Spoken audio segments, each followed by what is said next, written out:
pra gente não sobrou nada, mas eu lembro que ele é até um amigo meu, dono da barraca, que a gente pedalava junto, é um ciclista famoso lá em Gurupi, um dos melhores ciclistas do estado, e na época ele falou, e a barraca era chamava Barraca do Capeta, ele falou, acho que é esse nome que eu dei, doutor, no depoimento, ele se entregou, ele falou, acho que foi esse nome que eu dei, porque viu o negócio do capeta, ninguém tomou choque, de repente o homem encostou lá, o negócio explodiu, eu até comecei a rir, o juiz falou, não, então tá, aí nós saímos fora. O problema é que se não der nada, tudo bem, aí o engenheiro passa ileso, né? Mas quando dá uma zebra, meu amigo, aí é dor de cabeça pro Não, resto da vida. Aquele... e para a cabeça do engenheiro, para o leigo, na verdade, o cidadão comum, responder um processo. Eu já tive, né, o Sarri lembra de alguns amigos nossos aí que já foram indiciados nesses inquéritos aí de acidente de subestação, de manobra de rede, assim, a vida tem muitos que não tem estrutura psicológica para aguentar Escola. uma denúncia, né? Porque fica realmente para o leigo é muito difícil, né?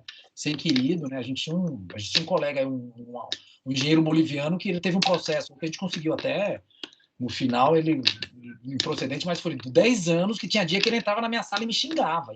Totalmente ele alterava a vida dele. Nas semanas que tinha audiência, ele não dormia, ele sim, e ele não tinha culpa nenhuma, ele era o gerente só, né? Ele era responsável por tudo. Ele caiu nas costas dele. Bom, pessoal, vamos dar início então, Walter, que são 7 horas já, 19 horas, a hora do combinado, já vai dar 19h05, o pessoal vem chegando aí, e eu queria agradecer o Jander e agradecer o Walter aí também, a Dani por ter ajustado aí para o Walter poder estar aqui nesse horário, ele é muito ocupado, corrido, e para nos abrilhantar aqui com essa palestra da responsabilidade civil e criminal do engenheiro. Isso é muito importante, principalmente para quando está estudante, porque depois que a gente sai da faculdade, que a gente pega a nossa carteirinha lá do CREA e começa a trabalhar, isso tudo muda, né? Agora, na academia, a gente pode errar, mas depois o erro pode gerar consequências graves e até financeiras aí, que vocês vão ver e podem tirar dúvidas ao longo dessa palestra. Eu agradeço imensamente em nome do Unicatólica a vocês dois, por estar aqui nos ajudando, né, nos ensinando, e eu passo a palavra para o Dr. Walter para dar início à palestra, tá? Então, Walter, fique à vontade, pode começar. Tá, primeiro, boa noite, né? Agradecer à Unicatólica, né, na pessoa do João aí que nos convidou, e fazer já uma ressalva. Eu não sou doutor aqui em casa é a Dani, a professora de vocês, a Gabriele. Eu não fiz doutorado, eu resolvi ganhar dinheiro, então eu trabalhei, não segui uma carreira acadêmica, às vezes eu até me penitencio por isso. Mas, assim, quando o João me convidou outro dia, e a gente, né, na verdade, eu comecei a preparar o que falar esse final de semana, e ontem mesmo que eu dei uma lida em alguns artigos, e hoje que eu fiz, eu imaginei o que eu falaria, né, para futuros engenheiros e engenheiras. Então, assim, acho que a primeira imagem que vem na minha cabeça, hoje em dia a gente está falando muito de empatia, né? Empatia nada mais é do que você se colocar na posição da outra pessoa. Então, eu me imaginei lá nos idos de 1980, eu me formei entre 83 e 87, eu me imaginei numa quinta-feira, à noite, num pré-sextou, né? Eu estudava no Mackenzie, era aquele monte de bares, eu imaginei um professor me obrigando a assistir uma palestra de um engenheiro. Então, com esse sentimento que eu quero tentar trazer uma coisa menos árida, com menos juridiquês, que a gente possa trocar experiências, né?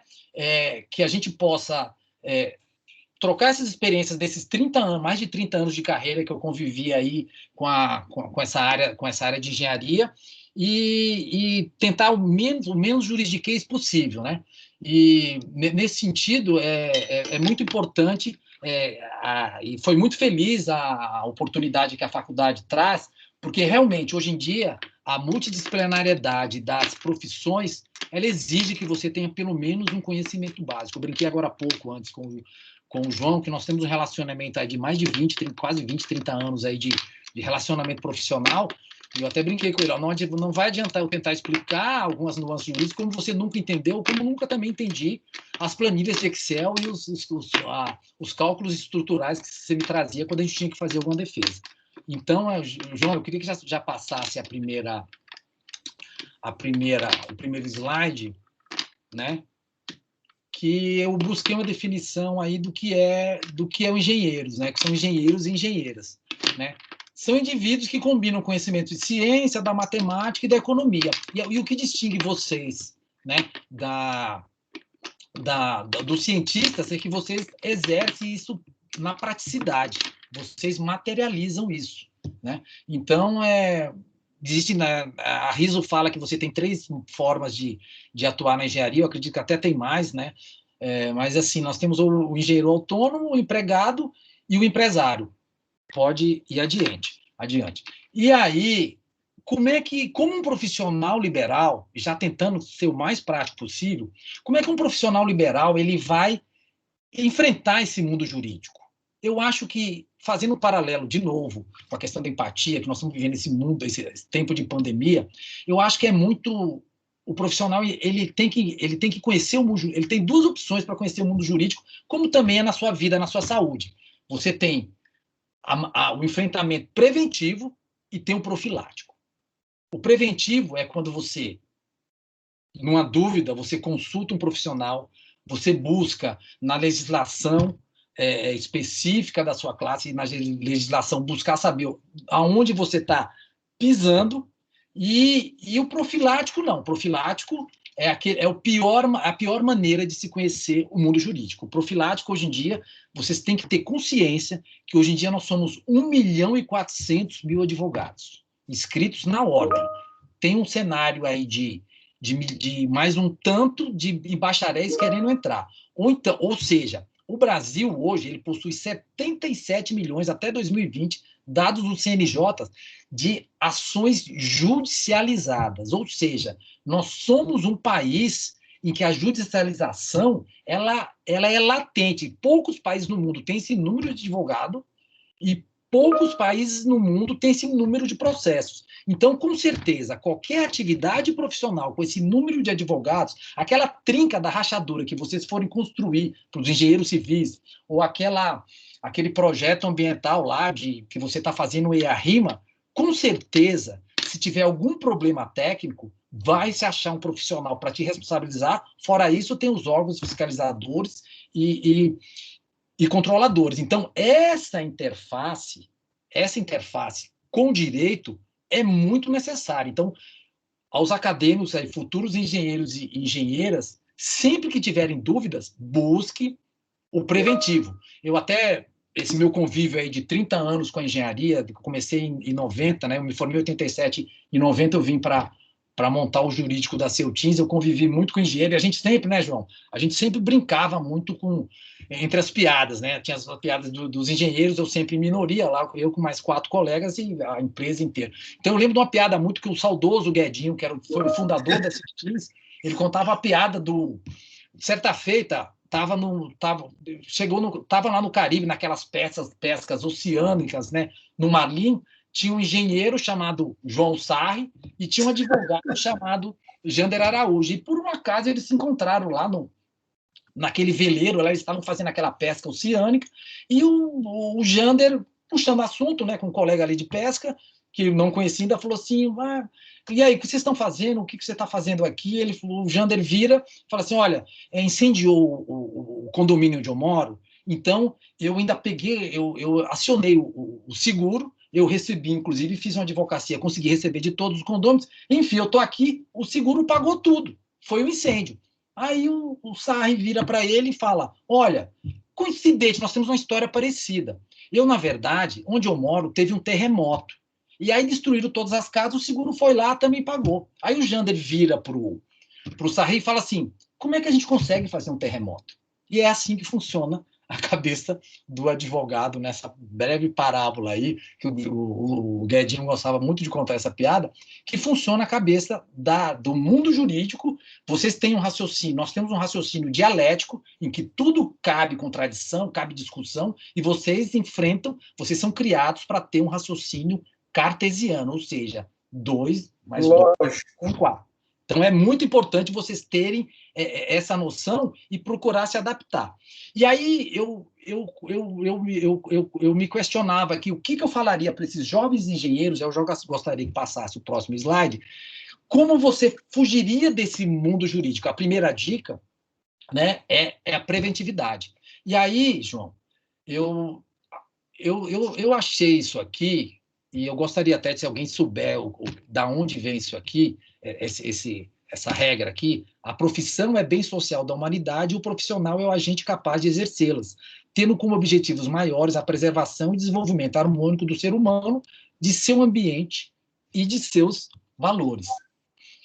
Para quem não sabe... do engenheiro, né, Walter? Exatamente. E aí que eu chamo a atenção. A grande pílula preventiva para o engenheiro não sofrer a responsabilização tanto criminal quanto na esfera civil, eu acho que isso aí é o Código de Ética. Esse é o artigo 8º da lei de vocês, é a 5.194/66.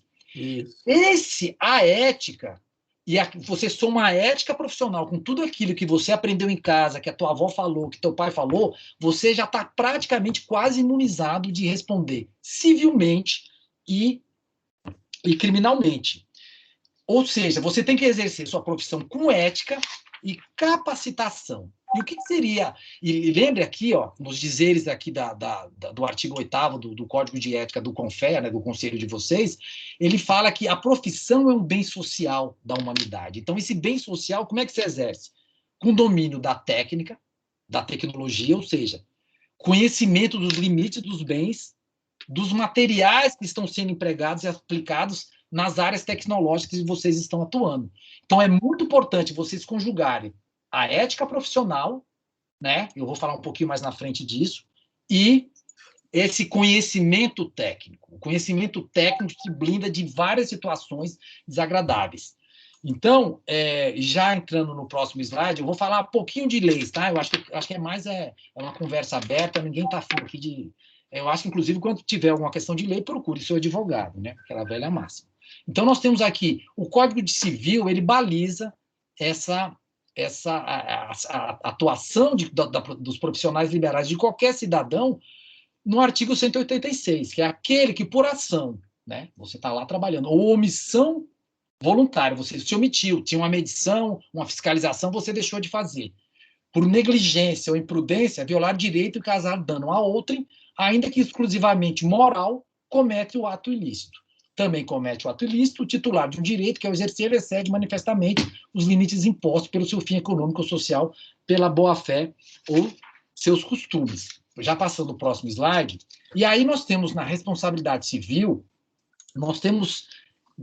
dessa responsabilidade civil, nós temos 3 espécies de responsabilidade. A responsabilidade contratual, que é o que vocês precisam estar muito atentos, tem uma regra no direito, uma regra vale para a vida, é o que não está, o preto no branco. Você tem que tentar, e aí vem uma grande falha, né, da formação de vocês. Às vezes vocês têm uma boa fé diferenciada, que às vezes assim, aquele colega fala, assina aqui, ou o seu chefe vai lá, daqui a pouco vocês vão estar aí com ordem de hierarquia. Não, passa isso aqui. Então tem que tomar muito cuidado. Ou então, numa contratação de uma obra, definam as cláusulas contratuais, estipule os limites da sua responsabilidade, para que você não seja... Porque existe uma responsabilização de construtor, do projetista, do executor da obra, né? Eu estou falando construtor, eu estou falando de uma pessoa jurídica. Se você não tiver ela delimitada, a regra geral é que todo mundo é solidário. O que significa essa solidariedade? Eu, particular, se minha casa trincar ou cair, eu vou contra todo mundo. E todos respondem solidariamente. Quem tiver mais dinheiro, eu pego primeiro aquele dinheiro lá para me ressarcir. E o judiciário vai procurar isso. Então, se você não tiver delimitado, não, eu fiz só o projeto estrutural, então o meu limite é esse. O engenheiro que está executando a obra e falar, o limite é esse.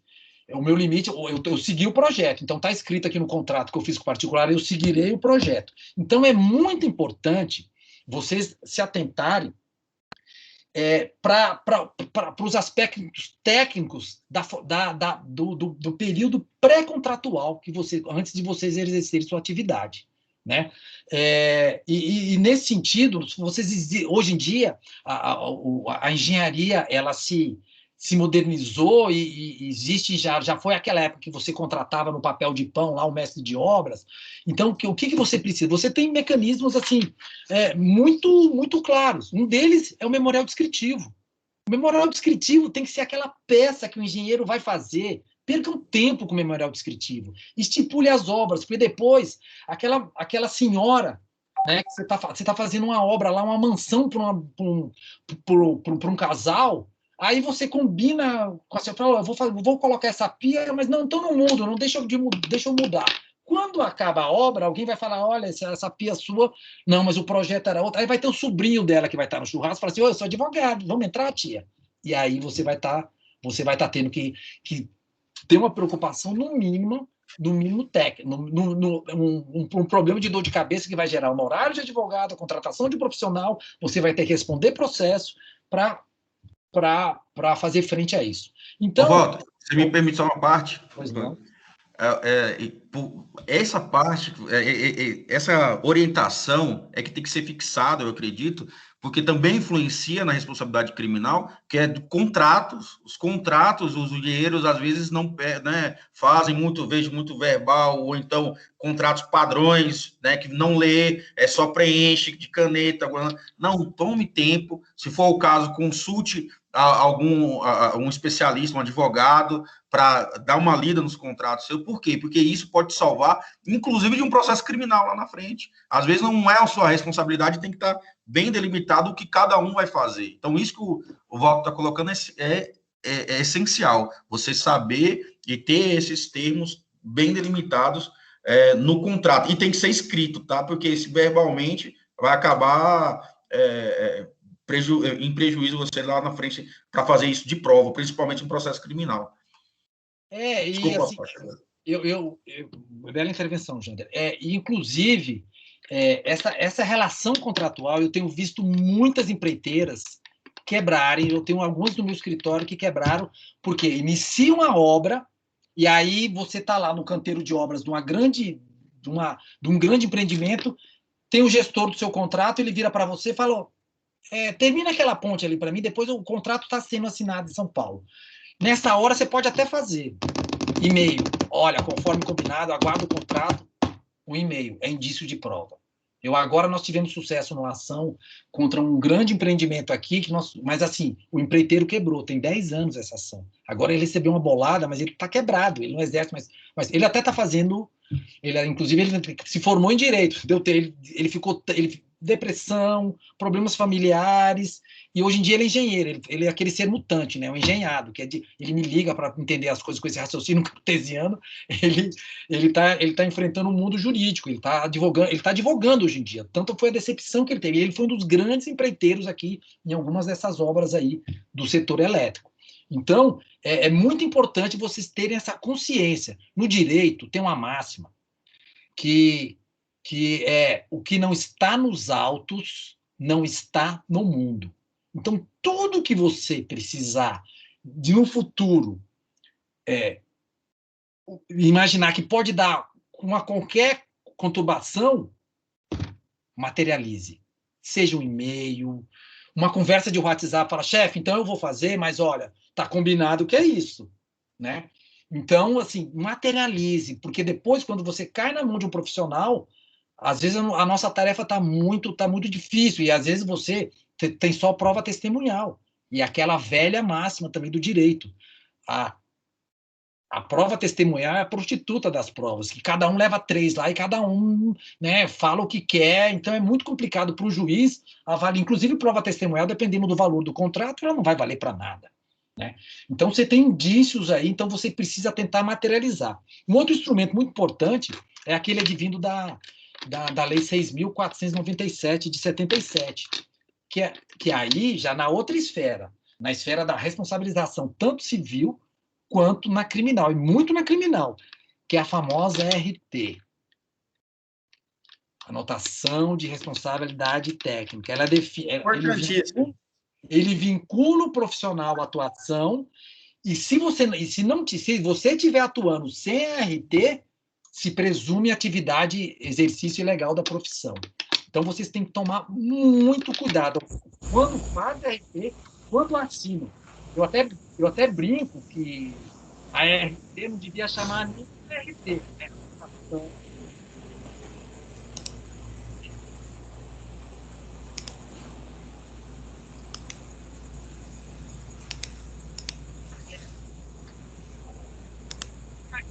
O áudio tem alguém com o microfone aberto? Por favor, desligue. Então, é muito importante vocês terem muito cuidado com a utilização desse instrumento e sempre utilizar esse instrumento, porque ele, inclusive, baliza a sua responsabilidade. Passa o próximo slide. Eu trouxe um slide, esse é básico, acho que todo mundo já conhece, eu não vou trazer nenhuma novidade, é o próximo, que é a regra do artigo 618, que fala do prazo prescricional de 5 anos, né, que tanto o empreiteiro quanto o profissional liberal, ele responde por uma obra ou qualquer atividade, principalmente na área da engenharia civil. Inclusive, essa regra de 5 anos, vocês têm que tomar muito cuidado, que outro dia nós nos deparamos num processo lá no tribunal com a jurisprudência. O que é a jurisprudência?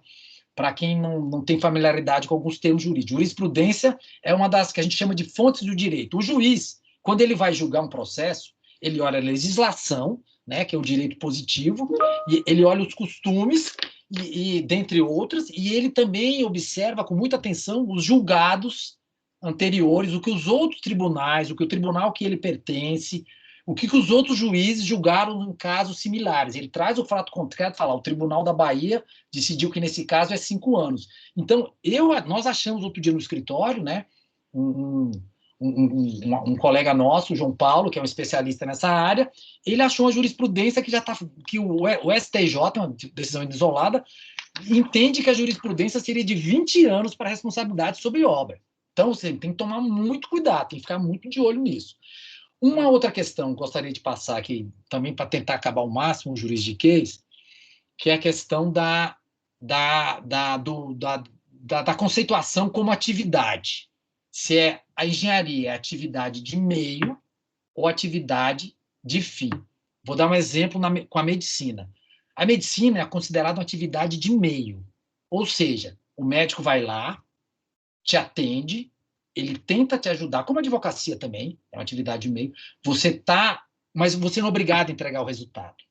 Já a engenharia, não. Você precisa entregar, pelo menos na esfera civil. Na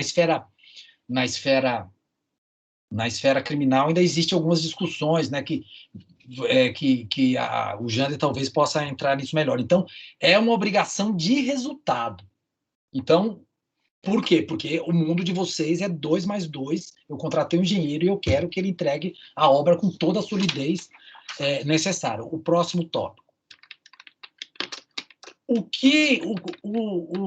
Uma outra questão que é muito importante, que eu acho que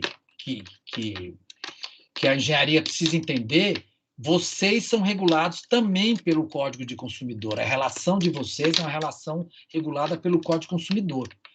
Passa a próxima, João. E o artigo que fala isso é o artigo 14 do Código de Defesa do Consumidor.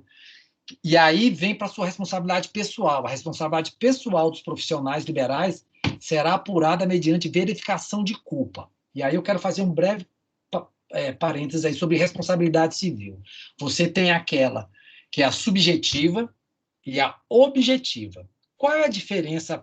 Vamos tentar falar para o leigo. É a maneira que o judiciário vai enfrentar ela e que você vai poder produzir as provas necessárias. A subjetiva, ela depende de um elemento, da culpa. Então, aí mais a importância de vocês terem esses documentos guardados, esses contratos bem feitos. Ou seja, ele responde se tiver culpa, se tiver dado causa ao evento. Já na responsabilidade objetiva, é aquela responsabilidade dos transportes. Você entrou no avião, não interessa se o avião caiu pelo defeito da gasolina,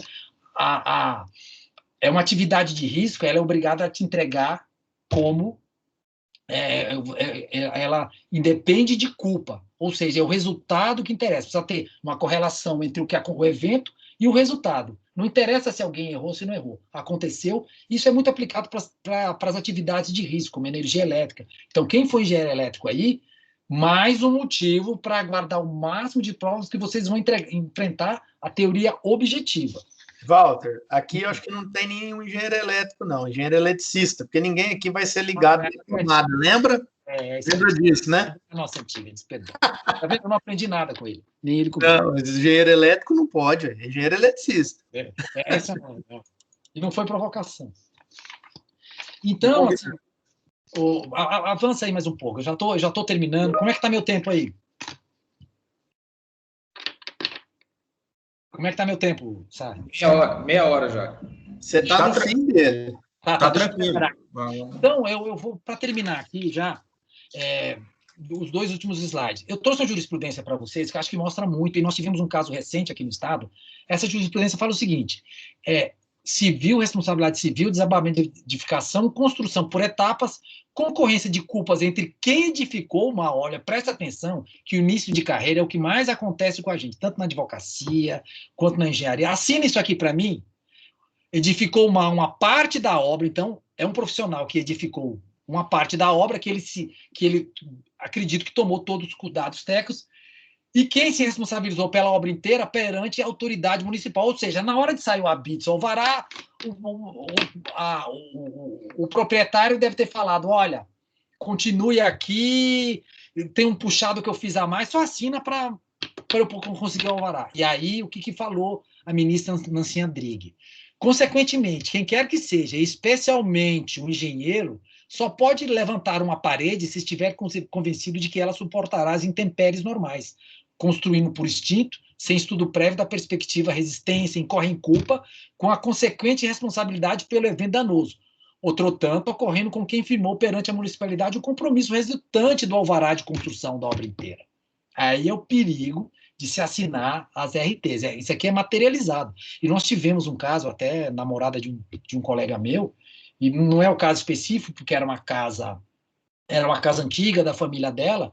Ela, após o almoço, ela foi se deitar numa rede e uma estrutura de um pau-brasil lá, que era coisa antiga de família, veio a desabar e ela veio a óbito. Imagina se, agora faz o cenário, se é uma casa nova, vocês são convidados para construir uma casa e no final o proprietário falou: acabei fazendo um puxado lá no fundo para botar um azeite. Aí a prefeitura não quis me dar o habite porque para sair financiamento na caixa, tal. Me faz, acrescente isso aqui no projeto. E aí me cai. Esse é o maior problema, né, Walter? Assinar sem ver. Assinar sem ver. Então, já passando o próximo slide, já para terminar. E aí eu trouxe assim esse meme tradicional, né, antigo, que trata exatamente desse caminho, dessa preocupação com os documentos técnicos que os senhores e as senhoras vão assinar no decorrer da sua profícua e da bem-sucedida carreira profissional. E tem que lembrar que carreira profissional, e agora já filosofando um pouco, saindo de tudo, carreira profissional não existe caminho curto. Tirando um ou outro gênio, que tem sempre um gênio da turma, aquele que tem vocação para ganhar dinheiro, aquele que é mais inteligente, o caminho normal do profissional mediano, ele leva tempo. Vamos tomar muito cuidado com essa solução rápida. Nós temos visto aí tanto na advocacia como na engenharia, aqui no Estado, essas operações policiais aí, na madrugada, que ainda que várias pessoas, vários daqueles indiciados lá, ou denunciados, eles venham a ser inocentados, aquilo ali, hoje em dia, com essas operações, né, que os criminalistas têm chamado de espetaculosas, a sua carreira profissional pode ser jogada no limbo. Então, não busque esse caminho. O caminho da felicidade, hoje em dia, não é acumular, é vivenciar. Então, tome muito cuidado. Existem, hoje em dia, órgãos de controle, quem for para a administração pública, TCU, Ministério Público Estadual, Ministério Público Federal, eles têm instrumentos de investigação aprimoradíssimos. Hoje em dia, o teu celular, imagina você, acadêmico, que o seu celular caiu na mão do seu namorado ou sua namorada, mas você já pagou um monte de mensagem ali, aquela pornografia que teu colega mandou, aquele mais folgado, né? Aquela conversa com uma conhecida de trabalho, você apaga tudo. A PF, eles recuperam tudo. A PF tem um mecanismo, tem um negócio lá que recupera tudo. Então, esse caminho próximo, esse caminho rápido, ele não existe. Então, toma muito. E o começo da carreira é como se diz, quando é onde o capeta tenta. Sabe, aquela história do amigo lá, mais ou menos, que ele teve o sucesso rápido, ele chega para você e fala assim, olha, me libera essa medição aqui, que essa medição é o seguinte, ou então faz o seguinte, eu vou te contratar, mas eu preciso dessa RT para hoje, assinar esses memoriais, me liberar isso aqui, ou eu te pago 50, 60 mil, é aquele jet ski que você comprou, que você sonhava em ter quando você era estudante, era aquele carro que você trocou, aquela bike que você vai fazer a serra e todo mundo vai ficar delirando, aquela bike da Specialized lá de 50 pau. Aí, sabe o que vai acontecer? Hoje em dia a casa cai. É vida de corrupto, é vida de. Ou então de quem não tem cuidado, é vida de traficante, é vida louca. Né? Tentando falar um português bem claro. E aí o que vai acontecer com esse jet ski aí, com essa lancha? Se você quer pegar só uma ação de improbidade, talvez caia comigo. Mas se você cair na mão de um criminalista competente e renomado como o Jander, aquele jet ski vai ser só a entrada dos honorários dele. Ele deve ter uns 5 desse em casa. Então, vocês têm que tomar muito cuidado. Esse caminho rápido, ele não existe na vida profissional. Então, assim, são com essas palavras, né? E ter até como exemplo desse caminho, desse caminho ético, desse caminho capacitado, o próprio exemplo é o professor João Sarri. O João, ele comandou um dos maiores projetos do Estado, que foi o Luz para Todos, que saíram, depois ele pode até falar esses números aí, nós saímos de 6 mil quilômetros e fomos para 100 mil quilômetros, ele praticamente eletrificou o Estado, continua aí dando aula, mas está feliz, dorme com a cabeça no travesseiro, né? As filhas dele podem chegar no colégio, ninguém vai falar nada, ele também comandou grandes obras no tribunal. 600 milhões, né, Walter, no LPT. 600 milhões no LPT. Está aí, 7 horas da noite, escutando advogado junto com o acadêmico. Isso é felicidade. Mas eu fiz o que eu gostava com as minhas ARTs, com as minhas responsabilidades, e o que é meu, o que não é meu, né? Gente, era isso, eu estou aqui disponível para... Teve um comentário aqui no chat, né, que falou da importância de tudo que você falou aí, das responsabilidades, depois já entra no Jader. Isso é para qualquer profissão, né? Nós estamos falando da engenharia, mas serve até para o pipoqueiro, né? Na verdade. Então, tudo tem que ser feito com responsabilidade, certinho. E nós temos aí, né? Eu vou dar já uma esquentada para o Jander entrar aí. Jander, eu dou aula de segurança do trabalho também, e é muito engraçado, né? A gente contrata um eletricista, esses que tem ali no nome, Anzeral, né, tá ali nos postes e tudo mais, a gente contrata ele, e se ele vir fazer um trabalho numa casa de qualquer pessoa e acontecer um acidente, ele cai da escada que ele tá lá pondo o ar-condicionado e cai e quebra o braço, ou vai a óbito. Então, esse é o grande problema, né? Quem é o responsável? É o cara, ele não tem nem CNPJ, hoje ele tem um MEI, né? Pode ser que isso mudou um pouquinho, mas assim, o dono da casa é responsável solidário até o fim, né? Inclusive nas indenizações dessa pessoa. Então, nós, como engenheiro, temos que pôr isso no custo dos trabalhos. Mas vai ficar elevado, mas é um costume que temos, que isso tem que mudar uma hora, né? Então, assim, às vezes a gente perde até serviço, mas tem que fazer certinho, né? Só para... Eu lembrei de um exemplo aqui, João, que aconteceu comigo. Eu trabalhava num grande empreendimento e nós íamos ter uma etapa de inauguração com a presença do presidente da República. Quando eu chego, nós tivemos reunião com a segurança, né? Tinha sniper distribuído pela, né? Fizemos reunião com várias seguranças. E na hora do evento, falaram, resolveram fazer um palanque, o governador quer um palanque, já estava lá, aí, né, o presidente da obra falou assim, resolve isso aí. Começa a redigir, tem que ter um laudo, que senão a presidência não deixa o homem subir. Resumo, me deram os laudos lá, eu comecei a redigir por atrás de um segurança. Quem aparece, lógico que mandaram o engenheiro de segurança mais novinho da obra. O menino chegou lá, eu falei, e aí? Ele falou, não, mas quantas pessoas vão subir? Eu não sei, mas fizemos lá. Ele assinou, coitado. Muita oração, né? Assinou, né? Só que chegou lá na hora do evento, quando o governador sobe aquela renca de políticos juntos. Resumo da história. esse engenheiro, a equipe de toda a segurança, você ficou na porta segurando, eu fui para a porta em solidariedade, nós ficamos segurando o político para não subir, tirar a foto lá com o presidente da República, o governador, e só imaginando, se aquilo cai, era Jornal Nacional, e aquele jovem engenheiro ia ser responsabilizado, e a carreira dele talvez tivesse ali sido fulminada. Então, esse é um exemplo que acontece no cotidiano, e vocês vão enfrentar isso. Beleza, então, Walter. Vamos passar para o Jander agora? Vamos lá. Estão me ouvindo bem? Sim, beleza, perfeito. A área que vocês têm que ter medo. O Walter. Não, mas o Walter abordou quase tudo, né? É difícil falar depois do Walter. O Walter fala tanto e fala tão bem que ele pode ser muito bem um criminalista aí, sem dúvida.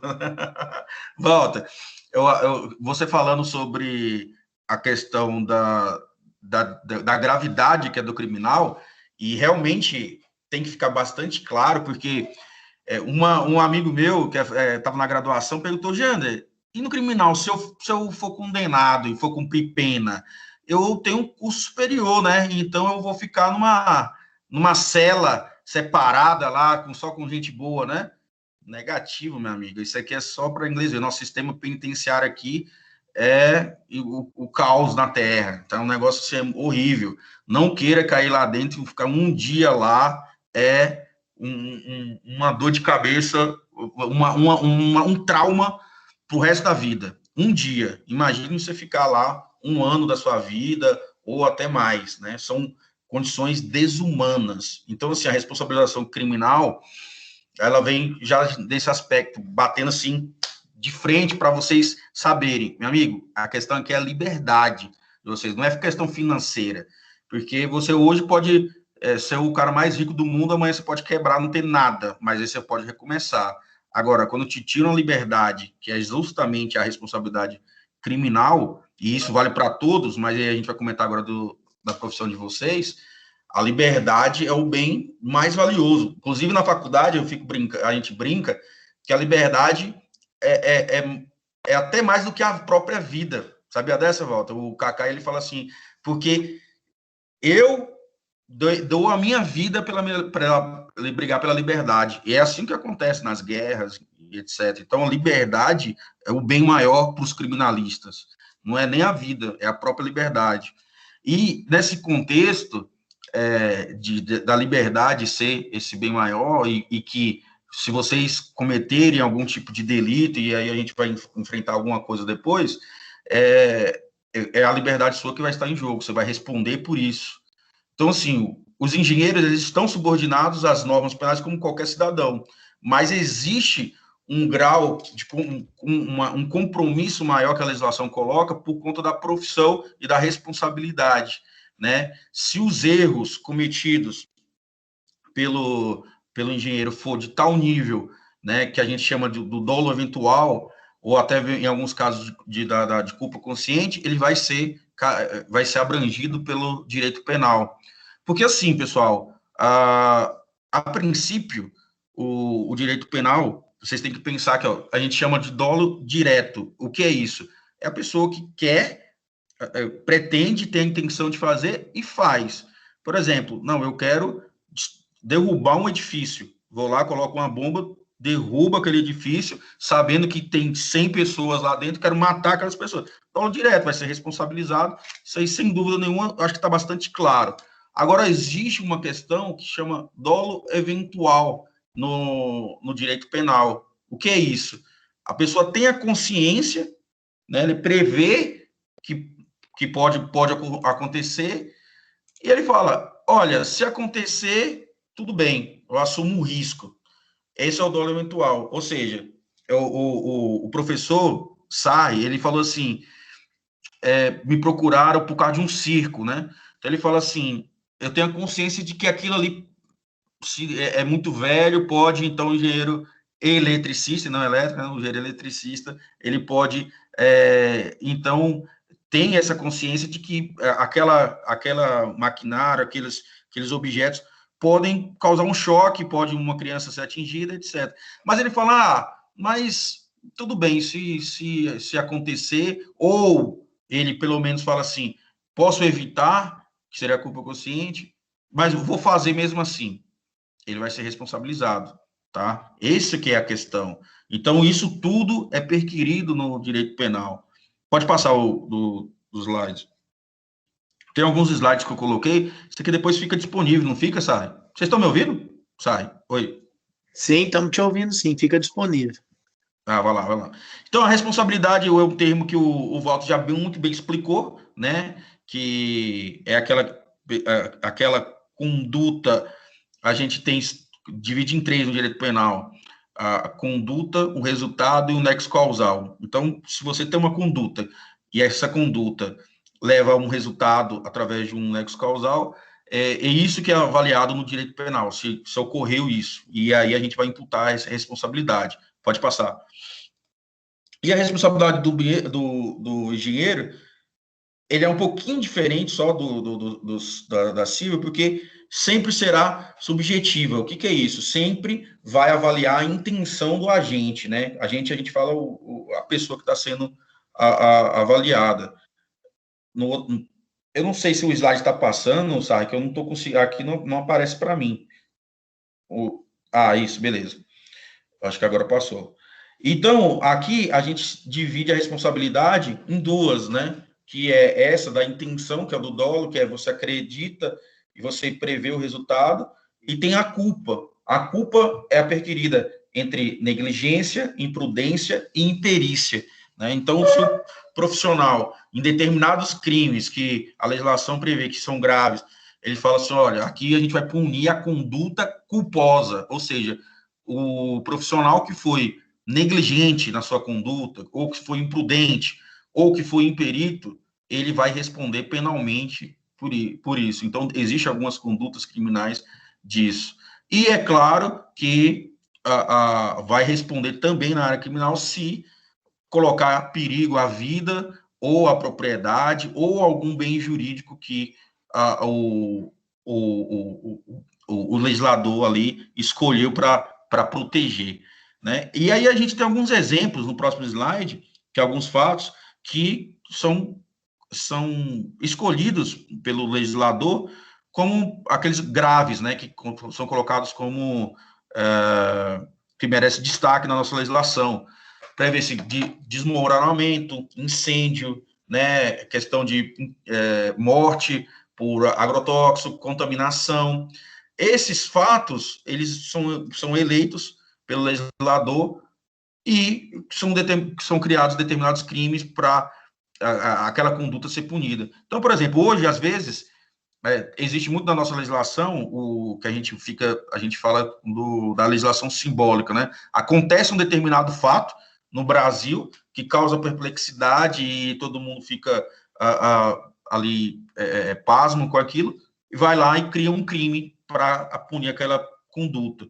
Por exemplo, pode passar no slide. Teve o rompimento da barragem de Mariana, de Minas Gerais. Se o Walter lembra de 2015, foi até ele que me lembrou desses fatos. Olha o que aconteceu. A Polícia Civil ela pediu a prisão de 7 engenheiros pelo rompimento dessa barragem. Por quê?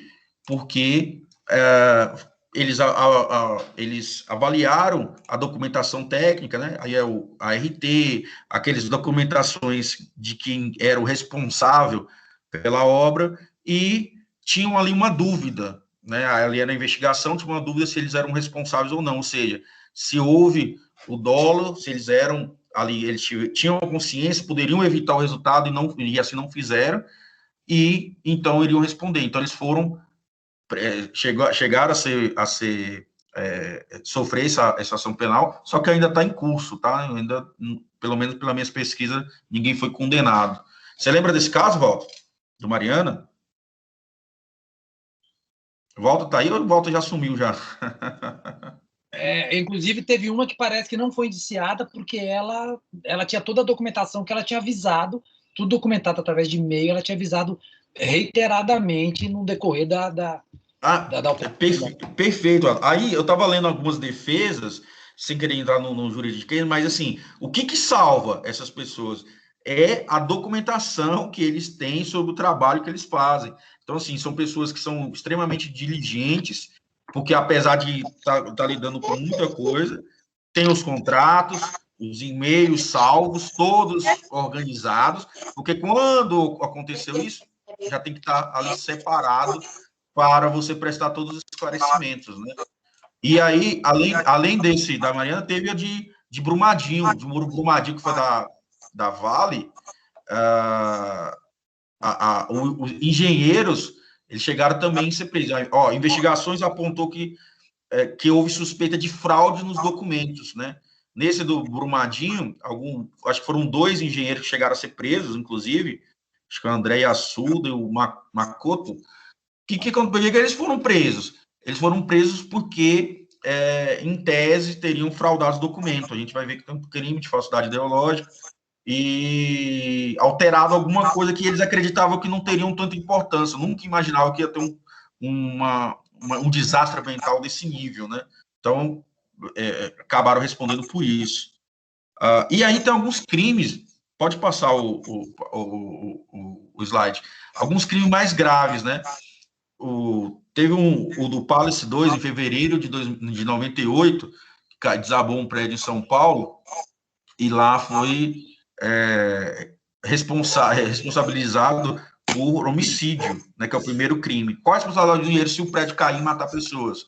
Ora, se for constatado que ele tem ali o dolo ou a culpa, ele vai responder por homicídio doloso ou culposo, né, que é o próximo slide que eu vou explicar. Matar alguém, que é o artigo 121 do Código Penal, ele fala reclusão de 6 a 20 anos. Imagine vocês ficarem 6 a 20 anos preso por conta de uma conduta dessa, né? Então, vai responder um processo, tribunal do júri, e pode, então, responder por esse período. E aí ainda pode ser ainda mais grave de que 6 a 20 anos se tiver algum tipo de qualificador e tudo mais. Isso aí depende de cada processo, como o promotor encara. Enfim, eu só quero dizer para vocês que é muito grave. Então, se acontecer um tipo de homicídio, é muito grave. Pode passar o slide. Tem a cama ali, amor. Pode falar, oi? Tomou banho? Alguém fez a pergunta? Não sei se foi o áudio. A Joyce, eu acho, que apareceu aqui. Não? Então pode passar o slide. Homicídio culposo. Eu estou acelerando, tá, pessoal? Porque acho que o meu prazo é até... Eu volto com metade dele. Mas o homicídio culposo, no caso, tem um pouco de redução. O que é a culpa, pessoal? É igual eu falei para vocês. O dolo, ou seja, o direto homicídio doloso, o agente, ou vamos dizer que o engenheiro, ele tem a consciência, ele prevê o resultado e tem a vontade, é o dolo direto. Ou, pelo menos, ele assume o risco. Os criminalistas brincam com a seguinte frase: foda-se. Então, essa é a expressão que a gente utiliza mesmo. Se aconteceu ou não, aconteceu. Tá? Esse é o dolo direto. E a culpa, que é o homicídio culposo, o engenheiro, ele prevê o resultado, mas ele acredita que pode evitar, fala, não aconteceu. Se acontecer, é uma coisa muito rara, não vai acontecer, ele acredita que pode evitar. Por exemplo, aquele caso que foi colocado aqui, eu vou me responsabilizar por um circo que tem uma estrutura metálica ali que eu acredito que não vai dar nenhum problema. E aí, lá na frente, dá um problema. Geralmente vai ser caracterizado no homicídio culposo. E aí é claro que se a pena ainda vai ser aumentada se o crime resultar de inobservância de regra técnica da profissão. Então, se tem alguma norma já prevista dentro do arcabouço, do complexo de normas da engenharia, que não foi observado, vai ser aumentada ainda a pena de 1/3 no homicídio culposo, né? Então, pode passar. Os outros casos, caso de incêndio, acho que é o engenheiro eletricista, né? Tem previsto causar incêndio, expondo a perigo à vida, à integridade física ou o patrimônio, pena de reclusão de 3 a 6 anos e multa, né? Caso de curto-circuito na parte elétrica, ocasionando danos, qual é a responsabilidade do engenheiro, tá? esse crime, porque assim, no direito, uma coisa que o Walter comentou, mas não tenha deixado bem claro, que o direito ele tem muitas interpretações. Então, às vezes, a sua conduta, para você, não ficou muito clara de que você cometeu um crime, mas quem vai julgar, quem vai analisar as condutas é um promotor de justiça, é um magistrado, ou às vezes é um tribunal do júri, às vezes um desembargador, e ali eles podem encarar que você não agiu, por exemplo, com a cautela devida, ou você tinha vontade, você podia evitar o resultado, ou você assumiu o resultado. Então, tudo isso é muito difícil o direito definir, mas através do processo penal, através das provas, e aí é um processo muito complexo, por isso que advogado criminalista tem que receber um honorário muito alto, porque é uma tarefa muito difícil mesmo, para poder defender por conta dessas nuances que existem. Né? O engenheiro, ele quis causar esse incêndio? Não, mas ele poderia evitar? Quais são os indícios que ele poderia ter evitado? Ele fez, não fez? Ele agiu com negligência, imprudência, imperícia? Tudo isso a gente discute no processo penal. Tá? Pode passar. Aí um outro crime que eu achei interessante trazer, de inundação, né? Causar inundação, expondo perigo à vida, à integridade física ou patrimônio de alguém, de 3 a 6 anos, né? Aí, no caso, aqui, se essa inundação ainda for culposa, né, não teve a intenção de causar, de 6 meses a 2 anos, reduz um pouco a pena se for aqueles casos lá só de imprudência, negligência e imperícia, tá? E aí, por exemplo, aqui no Brasil já aconteceu algumas vezes, né, de alguns engenheiros serem indiciados nesse crime aqui de inundação, tá? Aqui, o mais que a gente ouve, a responsabilidade é o de homicídio, e homicídio culposo e lesão corporal, tá? A lesão corporal é quando não há o resultado morte, mas há uma lesão, ela pode ser leve, grave ou gravíssima. Acho que saiu da coisa, não. Pode passar mais um slide. Aí agora vai, o perigo de inundação, remover, destruir ou utilizar em prédio próprio ou alheio, expondo a perigo à vida, a integridade física, o patrimônio de outra, obstáculo natural ou obra destinada a impedir a inundação. Ou seja, se você, de alguma forma, contribuir para esse resultado, aí também vai responder por crime. Pode mais uma. Aí aqui teve um caso do edifício André, em Fortaleza. Não sei se vocês vão lembrar. 2 engenheiros e um pedreiro são indiciados pelo desabamento do edifício, né? É a reforma, né? Exatamente. 9 pessoas morreram, 7 foram resgatadas. Então, você imagina, né? Então, eles vão responder. E o processo, meu amigo, vai ficar pro resto da vida deles, né? Pode ter certeza que um engenheiro, quando acontece isso, ele vai cair, né, por exemplo, esse crime de desabamentos, desmoramentos, é uma coisa que acontece muito lá na minha cidade, em Ilhéus, no litoral, causar desabamentos, desmoramentos, pondo em perigo a vida, a integridade física ou patrimônio. Olha o que eles faziam, construções, né, ali perto de morros e tudo. Nas encostas. Nas encostas, os engenheiros não tinham, que assim, assumiu o risco, né, essa que era a verdade, assumiu o risco. Não vai, a gente vai fazer uma estrutura. E aí, quando acontecia esse desabamento, aí ia responder uma ação, né? Aí, além de se causar desabamento, responde de 1 a 4 anos, só pelo desabamento. Se teve homicídio, ainda vai responder mais pelo crime de homicídio. Então, a gente acumula os 2 crimes, né? Responde pelo desabamento, desmoronamento e mais um homicídio. Ou uma lesão corporal, por exemplo, né? Ou algum outro tipo de crime que tenha lá. Então, eles vão responder por isso. Mais uma. Aí tem um crime de falsidade ideológica, que esse também é muito comum, né? Atestado falso de medição de obra. Acho que tanto no Brumadinho quanto na Mariana teve indícios de falsidade ideológica, que é inserir declaração falsa ou omitir até também declaração que tem que constar um documento.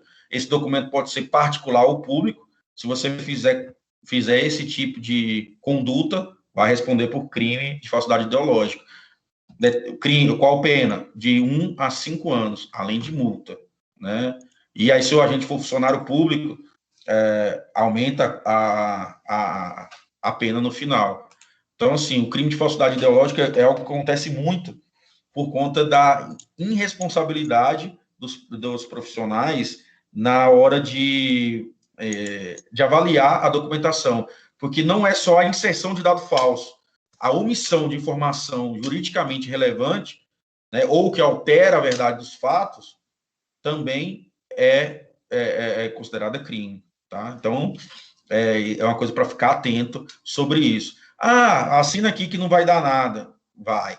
Pode ser que você escape de 10, mas se um te pegar, você vai responder aquele processo ali e vai ser uma dor de cabeça imensa, que pode, né, o Walter que falou aqui, tem pessoas que não têm psicológico, não conseguem sequer responder esse processos criminais que podem durar anos, né, ou décadas até, e todo dia ali, depois vem uma pena para você cumprir na presídio no final. E aí tem uma jurisprudência no próximo slide, que foi um homicídio culposo, desmoronamento de terra na construção civil, negligência do engenheiro responsável pela obra. Isso foi em Goiás. Então, age com negligência o engenheiro responsável pela obra, que determina a construção de muro de arrimo em local sem escoamento de fundações, item previsto no projeto, e sabidamente úmido, vez que a presença de água no solo altera seu peso e aumenta a possibilidade de desabamento. Então, quer dizer, se você também não domina tecnicamente e vai querer fazer algum tipo de obra que não você não tem 100% de segurança, então você vai estar ali em uma conduta culposa, né? Nesse caso aqui foi reconhecido um homicídio culposo do engenheiro. Vai lá amargar lá de 1 a 4 anos, tá? Isso lá em Goiás. E aí, em vários casos, assim, vários, né? Milhares. Pode passar. E aí, para encerrar, os cuidados que devem ter para evitar as penalidades. Isso aqui é tanto no civil como no criminal, que o Walter já te falou, né? Devem assumir as responsabilidades, né, de quando você assina a ART, você tem que ter um nível de consciência muito mais alto, porque, sabidamente, vai ser vinculado diretamente com a obra, e você, tudo que é ocasionado ali, você pode depois responder, e porque na anotação de responsabilidade técnica, que aí fala exatamente isso, né? Responsabilidade, você tem a responsabilidade técnica. Se aconteceu algum problema lá, pode ser na área civil ou na área criminal, quem que é o responsável? Vai ser você. Você é o responsável técnico da obra. Então, ou do serviço, enfim.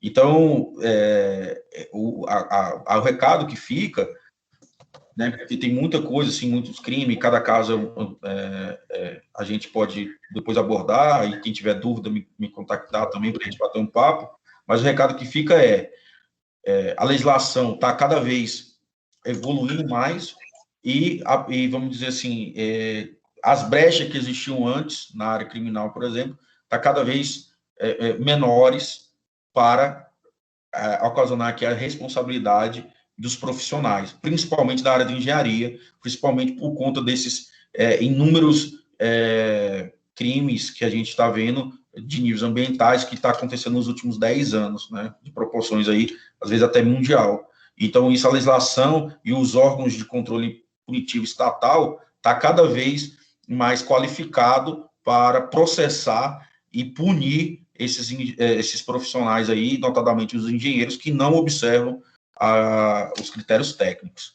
Aí eu acho que no último é questionamento para mim e para o Walter, para a gente bater um papo aqui.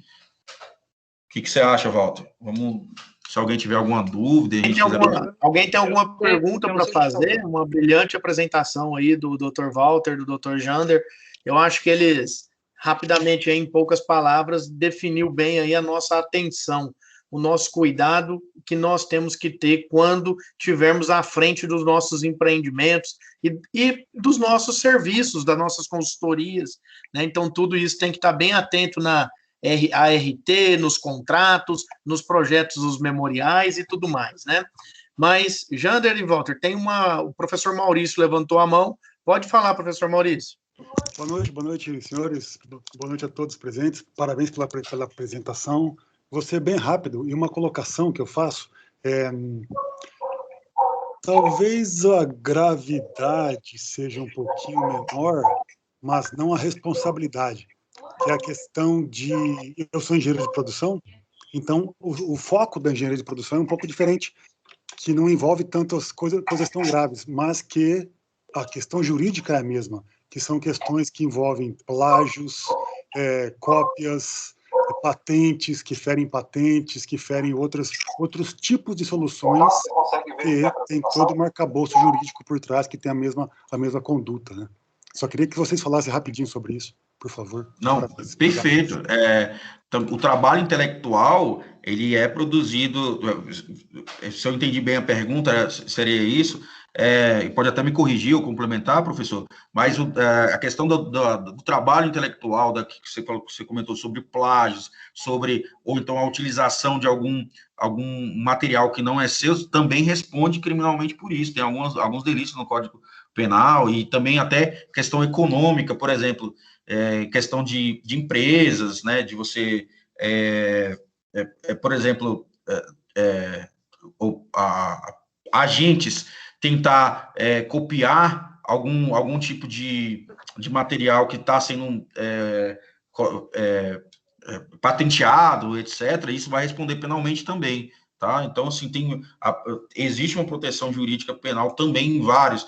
E aí, eu até, assim, não imaginei que eu poderia trazer, assim, engenharia de produção, que também existe uma área específica só de proteção a todo esse tipo de conduta, sabe? E é muito interessante também, porque é só profissionais muito gabaritados, empresas multimilionárias que estão utilizando essa proteção que tem na legislação penal. São poucos que utilizam, mas quando utilizam com força, né? E o Walter talvez tenha essa experiência um pouco também, né, Walter, na engenharia de produção, não sei se na área civil. Não, eu nunca atuei, né? Nunca atuei nessa área, mas em cima do que o Jander falou, na verdade, o desdobramento na esfera civil vai ser idêntico, né? Aquele que causar prejuízo a alguém, se houve uma apropriação indevida, né, de uma patente, ele vai responder financeiramente. Até a marca, né, Walter? Eu vi que tinha eu não sei se já viu aqueles alvejantes, tinha assim, era coisa assim, pouca coisa, a cor era igual, o nome era bem parecido, e aí ficou assim, anos e anos, até o Superior Tribunal de Justiça dizer, não pode, isso aqui está inferindo a concorrência, aí tem que pagar milhões, né? Enfim. Outro dia eu estava na ostentação oral, professor Maurício, no Tribunal de São Paulo até, e eu estava aguardando lá, assistindo outro advogado, era uma discussão da Pfizer com um estimulante também, que chamava Azulin. Assim, foi engraçado. Ficou meio que um clima de sacanagem, os embargadores tirando sarro, eu tomo Azulin, aí as propagandas dele eram assim, não, toma Azulin que funciona, né? E aí eles fizeram uma marca exatamente copiando tudo da Pfizer, né? Era azul a pílula e chamava Azulin. Obrigado. Teve uma aqui, ó, eu tava vendo, Walter, da empresa de cosmético, né? Ele e ela tinha uma revista de moda e aí queria anular o nome da marca da empresa de cosmético, né? E aí chegou no STJ. De revista. Hã? Ele era, acho que não era de revista. É uma revista, também, né? Publica a revista de beleza e moda chamada Ele. ELLE. Ele. Mas você não sabe nada de moda, né, Walter? Eu casei, né? Parei de me arrumar. Se tiver alguém mais aí, alguma coisa. Acho que a Karine falando em artigo 184. Professor, mesmo como autônomo, para os serviços mais corriqueiros, assim, é preciso estabelecer um contrato ou somente a RT já serve como esse contrato, ou não sei, um documento que baliza ali as relações? Meu amigo, o Walter vai explicar melhor, mas olha só, se fosse minha sugestão, faça um contrato detalhado, procure um profissional de direito para fazer os contratos seus, assim, né, da sua atuação, para você se resguardar. Quanto mais detalhado tiver, melhor. Claro que, né, a RT tem a sua resguardo e tudo, mas se você tiver personalizado e tudo, as suas situações, isso vai te dar uma segurança enorme no futuro. Então, assim, sempre peque pelo excesso, principalmente porque não existe atalhos na sua carreira profissional. Então, quanto mais organizado você for, mais sucesso você vai ter, porque lá na frente, 1 hora, durante 10, 20, 30, 50 anos da sua atuação, você vai precisar disso. E isso pode salvar, isso pode ser nevrálgico para o seu sucesso ou não. Eu acho que o Jander respondeu tudo. É aquela velha história daquele filósofo do futebol, né, dos anos 60, o Neném Prancha, ele falava: prevenção e caldo de galinha não faz mal para ninguém. Então, vamos nos prevenir. Você tem aquilo que eu volto a lembrar, aquilo tudo que eu falei no começo. Você tem duas maneiras de de conhecer o direito na sua vida real. Uma é preventivamente e o risco, a outra pode ser profilaticamente. Ou você se prepara, como a saúde, faz exercício, toma vitamina, tal, então você vai ter que tomar um antibiótico, né? Então, estuda, né? Tem que estar ali, ligado nas responsabilidades. Para quem está em começo de carreira, o custo de um escritório, de um profissional, às vezes, hoje em dia, você tem no mercado aí, com esse contingente de 1.400.000, você tem muitos advogados jovens da geração de vocês também muito preparados, muito qualificados. Hoje em dia você tem acesso, não é que nem na época que eu mudei para o Tocantins em 90, que você não tinha nem biblioteca aqui. Eu fui um advogado sem biblioteca um tempo. Tinha que comprar livro do cara que passava lá vendendo, que era geralmente aquele advogado mal sucedido que não conseguiu entrar na profissão, ele era vendedor de livro. E hoje em dia não, hoje em dia na internet essa meninada aí está muito preparada, essa jovem advocacia, e tem muita gente qualificada. O Jander é um exemplo. O Jander é jovem, apesar da aparência não ajudar, mas ele é jovem. Tá bom, obrigado aí. Valeu. Pessoal, muito obrigado aí. Tem mais alguém querendo fazer alguma pergunta para tirar alguma dúvida? João. Eu não consegui ver aqui no João. Oi? Eu. Sim, Caio. É o Mábio. Fala, Mábio. Tudo bem, meus queridos? Boa noite, professor Walter, doutor Walter, doutor Jander. Sejam também muito bem-vindos aí. Sou professor da casa, junto com o João. E João, isso aí é aprendiz de advogado. Engenheiro de produção para aprendiz de advogado. Não, moço, não fala isso não, que eu vou fazer uma pergunta de engenheiro. É um engenhado, então. Isso é uma mutação, é perigoso esse profissional. Bora lá. Professor, às vezes, assim, como sou engenheiro de produção e engenheiro de segurança do trabalho, né? E aí compartilho com o João essa disciplina, às vezes, a nossa instituição. Às vezes me perguntam, né? E aí eu vou perguntar para vocês, não vou dar aula, eu vou perguntar, né? Do nosso jeito, olha só. Se um acidentado, né, geralmente por negligência, ou imprudência, ou imperícia, dentro da área trabalhista, dentro dali do ambiente trabalhista, se ele se acidentar, e nesse caso for, digamos assim, resultado de uma falta de compromisso, digamos assim, do empresário, eu sendo engenheiro, eu sabia das consequências daquilo dali, e mesmo até comentei sobre isso com o proprietário, né? E ele mandou tocar o barco. Se acontecer coisa errada, né? Quais são as consequências para mim?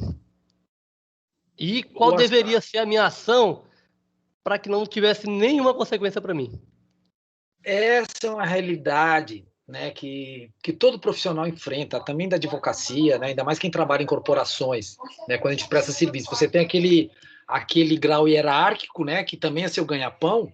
Você não pode às vezes você não vai, mas tecnicamente, na esfera civil, acho que é mais abrandado. O Jander vai falar um pouco mais.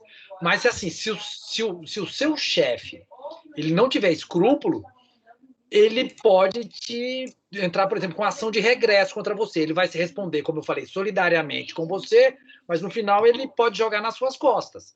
Falar que não foi avisado, né? Aí é aquele caso lá de Brumadinho, Mariana, que eu lembro de uma técnica lá que uma engenheira que avisou. Inclusive, acho que ela virou até, acho que ela testemunho de acusação. Testemunho de acusação. Mas, enfim, acho que na seara criminal, acho que o Jander... mas eu acho que a dinâmica é mais ou menos a mesma. O certo é você avisar, porque às vezes, realmente, a gente fica...